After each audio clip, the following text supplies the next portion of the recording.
It is Morning Express. It is now 7 o'clock Kenyan time, and thank you for staying with us. It's time for us to focus on Person of Interest, what we do on Tuesdays, where we take a 360 on that particular person. And today our guest is none other than Martha Wangari Karua. And first, before we start the interview, I'd like us to just a quick rundown of some of the activities that we have seen her get involved in. She is one that, of course, needs no introduction because she is very vocal. She has stood her ground in many times and has even gone against conventional activities. And well, Martha Wangari Karua, and this is her. Kenya. NARC Kenya. She is described as the Iron Lady. The narrative that the Jubilee administration is peddling, that we are all corrupt, a sheer fiction. Mambo ya kuwalazimisha watu wawe kwa chama moja iliisha na enzi ya KANU.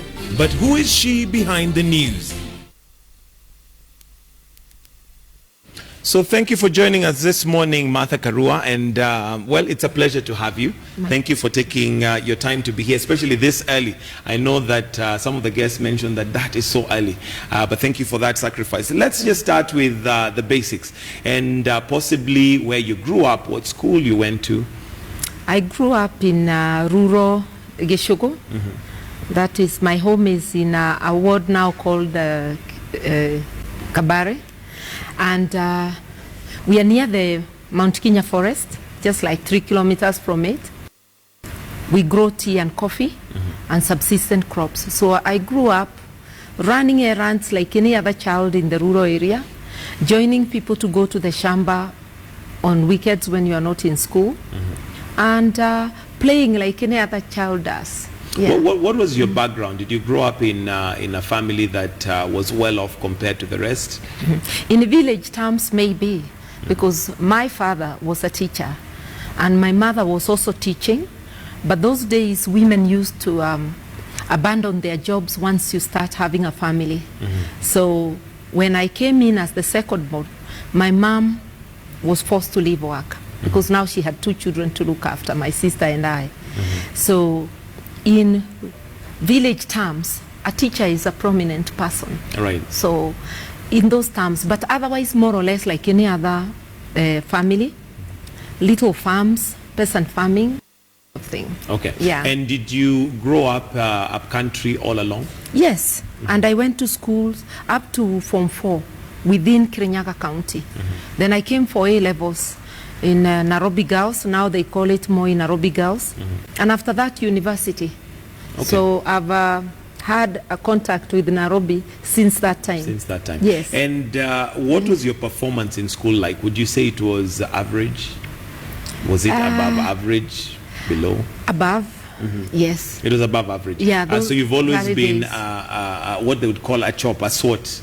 Not really, but I loved studies, and especially when I became conscious of what I'm doing, the upper classes, I would make sure that I revise. Not exactly a bookworm, but immediately a lesson ends, you want to go through that, analyze. And we would also form study groups, especially in secondary school, just to make sure that you're processing everything that has come to you that week. Over the weekend, you form study groups and you discuss. And since those early days, I had an ambition to end up in university. I had heard of people with degrees, and a degree was like a mystery. You had something you just heard of. Yes, you heard that people would acquire degrees. So whatever it was, I didn't know exactly what it was, but I wanted it. So I would put effort, knowing that my end game, I would like to have a degree. Okay. Yeah. And I'm sure you got that. Well. Several. Now, as you were growing up, did you ever envision yourself as being a politician, or what was the ambition as you were growing up, apart from the degree? I think that while I was in secondary school, I used to listen to Parliament Today. There used to be that program on KBC, because KBC was the only media. TV channel. Yes, and also radio. It was the only media anyway, other than the print media. And I used to listen with interest. And I remember one time when I was in Form 3, Form 4, telling a classmate of mine who was from Kandara, I told her I'll be the member for Kirinyaga East. That time Gishogo was Kirinyaga East. And you will be member for Kandara. But just jokingly. And we are told what you pronounce with your mouth comes yeah, to be be. careful So, what you wish for. You see, Okay. that time it was jokingly. But already I had interest in the happenings in the House of Parliament. Okay, I so used it was to a listen. natural interest that you had. But Yes. what is it that you made you interested in it? Was it just the debate aspect of it? I know you were in debate class in school. Yeah, I was not even listening to the actual debate. There was no live coverage. Right. So what you would hear is a summary of what the members said. And somehow that always interested me. Yeah. Okay. So later on, It came to pass. Yes. Now, given that this was something you are saying jokingly, what is it that you aspired to be? At that time, what did you think or you desired to be? to be a community leader, to help, you know, in the things that were being done. And that was not strange because you know that in rural households, children assume responsibility very early. If it's not minding your siblings, you will also be allocated work. You may be left with the cooking chores from teenage. You may be left with your siblings and, you know, to sort of do the things you see the adults doing.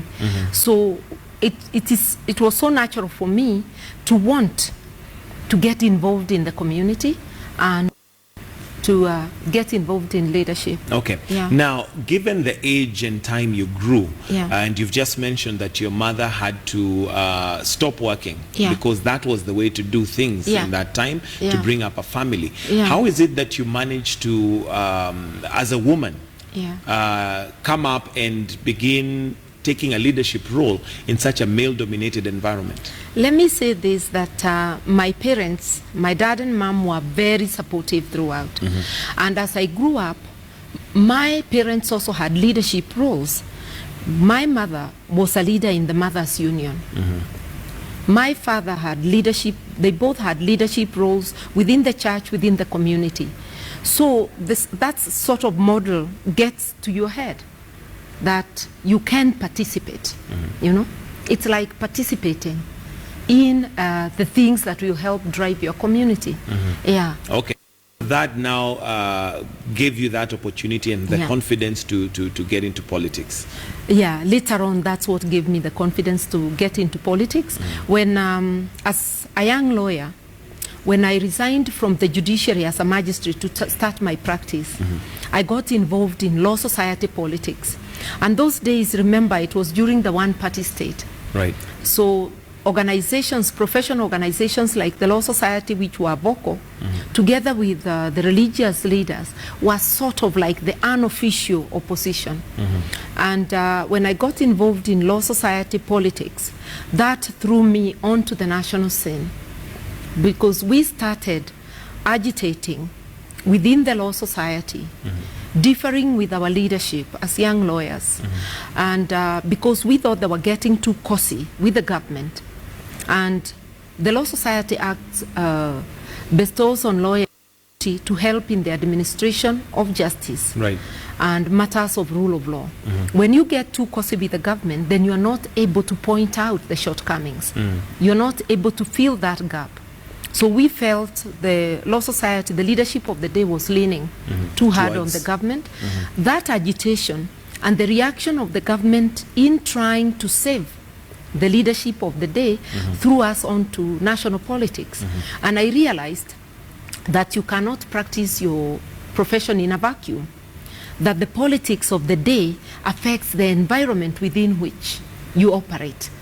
And therefore I realized that beyond law society politics, I as a citizen had a responsibility to support better governance in Kenya, to support a political environment that will enable me and others to operate in a better sphere. Okay, we'll come to the politics side of Martha Karua, but family-wise, children? I have 2 children, 2 adults, shall I say? Yes. A girl and a boy, and they have blessed me with each one grandchild. Wow, so you're So a grandma. I'm also a grandmother of a girl and a boy. Yeah, in the Okay. same order they came. Now, the Martha Karua that Yes. we see on TV and have known for a long time is a very tough, talking, no nonsense kind of a person. Yeah. What other side don't we know of Martha Karua, and especially your children? I think I'm just like everybody else, even for you and for the next person. The demeanor, the face you wear to a funeral is not the same as the one you wear to a party. So if I'm doing hard taco jobs, you'll see the hard part of me. If I'm in a social setting, you will see convivio, you will see a different person. Yeah, but with public personalities, you tend to show the work side, and the work side, not the whole of it. The media tends to love the hard tacos. The hard tackle. Yes. So what does Martha Karua do, when she has let her hair down and, just having a good time? Well, I socialize like everybody else. Like, I love being with my grandchildren. I love being with family, surrounded by friends. And I also engage in sports just like other people. I know you're an avid golf player. I love also swimming. Yeah, just the normal things people do. Okay. Yes. Wonderful. And traveling. Yes. All right. And any regrets so far when you look back, especially as you're getting into politics? Is there anything Martha Karua regrets? I really don't know. There are things you look back and with hindsight you say, this I could have done better, or now with the knowledge I have, I would do it differently. Life is a journey, and that journey has ups and downs, and you must accept the ups and downs as part of life. And in politics, democracy has two sides. Success, or rather winning elections, and losing them. And both are valid parts of the democratic journey. So, and participation.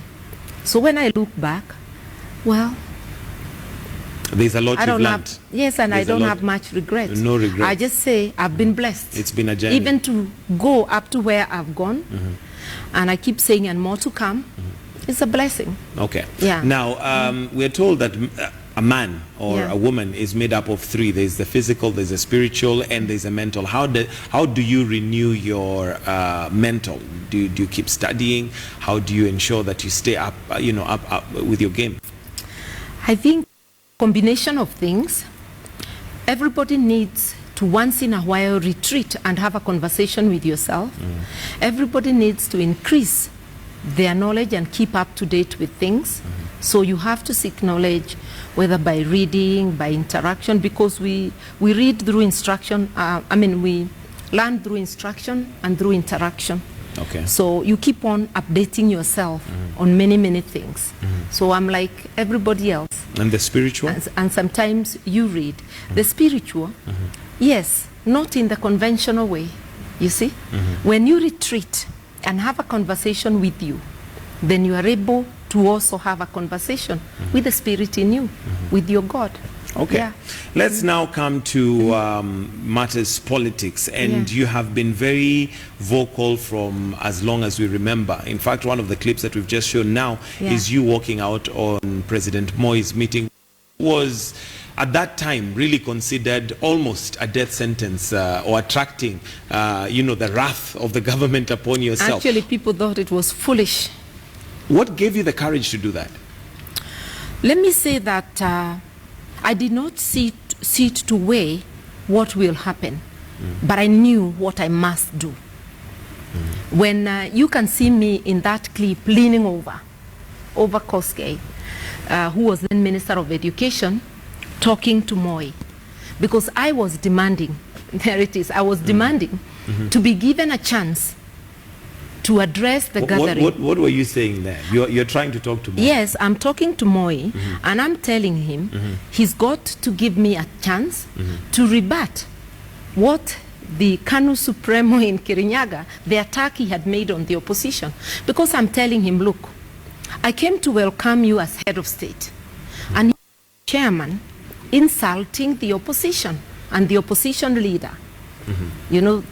Our national leader then, who was Kibaki. Right. And I'm telling him, you cannot allow your man to do that and not give me a chance to rebut.